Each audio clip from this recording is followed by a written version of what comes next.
Perek Yud, Mishnah Hey. This Mishnah is going to introduce the very important concept of Shnayim She'osu. That if a person does a Maisa Hitzah by himself, for example, he carries out a loaf of bread, and he carries it from Rosh Hashanah, for example, to Rosh Hashanah, of course he's going to be chayav for Hitzah on Shabbos. However, if two people were to carry this loaf of bread, and it's an act of carrying which ordinarily would be done by one person, but instead two people carry it, and they walk out together from the Rosh Hashanah to the Rabbim, then we invoke the principle of Shnayim She'osu, of two people who do a melacha together. They are potter in this instance. And we're going to discuss this in this Mishnah. It says in the Mishnah, if someone carries a kicker, a loaf of bread, into a Rosh Hashanah, chayiv, he's done a Maisa Hitzah, so of course he's going to be chayiv. If two people carry out this loaf of bread, Peturin, then they are potter. Why? Like I just said, because it's Shnayim She'osu. If two people do an act which can ordinarily be done by one person, then they are potter. Now, what's the svara for this? So Rashi explains the svara as follows. Rashi explains that when one person carries it, then that is the normal way of carrying it. If a person does it in a sort of an unusual way, then it's potter min haTorah because it's sort of kilach hayad. It's not the normal way of doing it. So too, if a person were to do a melacha in an unusual way, since this loaf of bread is normally carried by one person, if two people do it, then it's not considered a normal way of hitzah, and therefore, min haTorah, a person is potter. Midrabanan, Chazal say you shouldn't do it still, but it certainly reduces it from a deraisa to drabanan. Continues the Mishnah, lo yochel echad lo tzio. If you want to carry an item which is very, very large, and ordinarily one person cannot carry it, for example, a very long, heavy beam, one person simply couldn't carry it, but two people could, so lo yochel echad lo tzio, v'hotzio shnayim, and two people carry it, then chayovim, then they would be chayav. Why? Rashi explains it means as follows.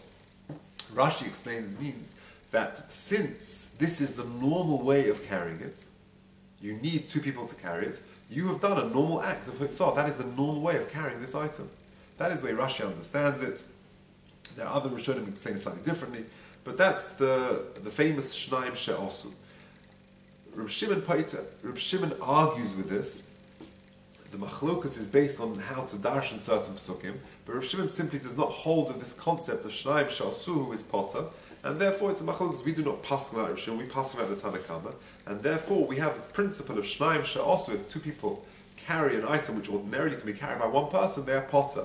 And that's why in Jewish literature, all down the ages, up to, unfortunately, fairly modern times in Nazi Germany, in Siberia, where Jews were forced to do labor on Shabbos, if Jews wanted to try and minimize the melacha they were doing, the chilul Shabbos they were doing, if they could, they would try, and two people were to carry one item together, and that would reduce the issa from a deraisa to drabanan.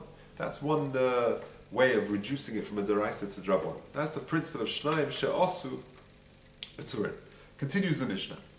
Hamoitzi ochlin pachos mikashir bekli. If a person carries some food items which are pachos mikashir, which are less than the normal amount for a maisa hitzah, in a kli, his potter afal hakli. Now, we've mentioned in the previous parokim the minimum sizes for all different items for hitzah on Shabbos.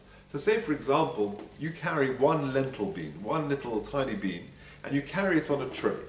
So your potter in total for that maisa hitzah. Why? Well, your potter for the food item itself, because that item of food is pachos mikashir, it's smaller than the minimum size that you'd be chayav for hitzah. What about the keli? So the keli you're also potter for. Why? Because the keli is toffel. It's subordinate to the main item. The main item you're carrying out is the food. And the keli, the plate or the bowl, which is holding up the food, is considered tefela, is considered toffel to the actual ikka, to the main item you're carrying. And therefore, you're not chayav for a toffel, for carrying something which is tefela. That's what the Mishnah means. If you carry a food item which is less than the smallest amount of shir, bekli, in a keli, potter afal hakli, shahakli tefela, because the keli is toffel to it. Similarly, as hachai b'mita, if you carry out a bed And let's say, for example, two people are carrying out a bed is too big for one person to carry. But imagine you're holding one end, and a friend is holding the other end, and there is a living person in that bed, then similarly you're potter. Pottered in total. Even for the bed itself, because the bed is toffel to it. And this is exactly the same as what we just said, that if you're potter for the person itself because of the principle of chaynos atzmo, which we'll discuss in a second, and the bed itself is toffel, is subordinate, is secondary to the chay, to the person on the bed, so therefore you're totally potter for that ma'aser hutzah, for that carrying. Now, the principle of chaynos atzmo, that it literally means a living person carries himself. That means if you were to carry a person who could ordinarily walk himself, and you were to carry him, you are not over a deraisa on Shabbos. It's a drabonon, but you're not over a deraisa. Why not? So, Rashi explains that the svara of chaynos atzmo is that so long as a person is able to walk himself, the ma'aser hutzah does not include any person capable of movement by himself. If midrabanan is going to be chayav for, but any person who could ordinarily walk themselves and you decide to go pick him up and carry him, that is not a ma'aser hutzah. That's chaynos atzmo. That's the normal way of understanding it. Tosfos gives a slightly different explanation. Tosfos, quoting the Reed, Rabbeinu Yitzchak, in Shabbos, Tzadi Dalad Amud Aleph, says something very interesting. Tosfos says that there is no precedent for carrying a living creature in the construction of the Mishkan. How so? Because in the Mishkan there were only 3 animals that were used. One was the ram, and one was the tchoshim, and one was the chilazim.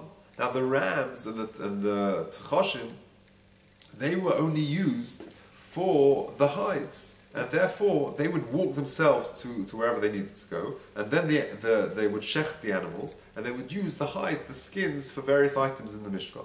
The chilazon was killed straight away. They would never carry it because it was sort of punctured immediately as it was removed from the water, because any delay would sort of ruin the quality of the dye.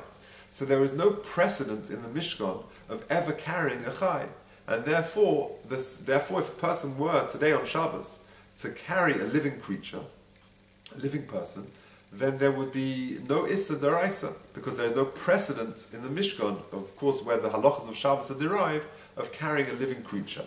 Now, that's what Tosfos says in Shabbos. The Korban Nesanel takes issue with Tosfos, and he says that if that's the case, then chaynos atzmo should apply both for creatures and for human beings.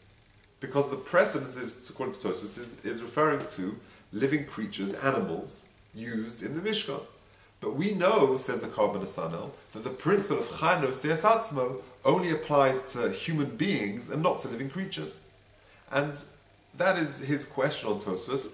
It's a big discussion. Others debate that and argue with the Korban Nesanel. But either way, we've got a precedent. We've got a bit of background as to what chaynos atzmo means. Either it means that there is simply no issa in HaTorah to carry someone who is capable of walking himself, or like the Tosfos says, that there is no precedent for that in the Mishkan because you only have animals used. You never have to actually carry the animal in the Mishkan itself. Okay, so it says the Mishnah that if you were to carry a bed with a living person in it, you'd be potter. You'd be potter for the chai, for the living person in the bed, because he is chaynos atzmo, and you'd be potter for the bed because the bed is tofel to the human being. Continues the Mishnah. However, es hameis b'mita, if 2 people carried a bed, which is the normal way of carrying a bed, and there was a dead person in the bed, then you'd be chayiv. Why? Because now there's no longer a patur of chaynos atzmo. You're carrying a person in a bed, a dead person in a bed, and therefore you've done a ma'aser hutzah.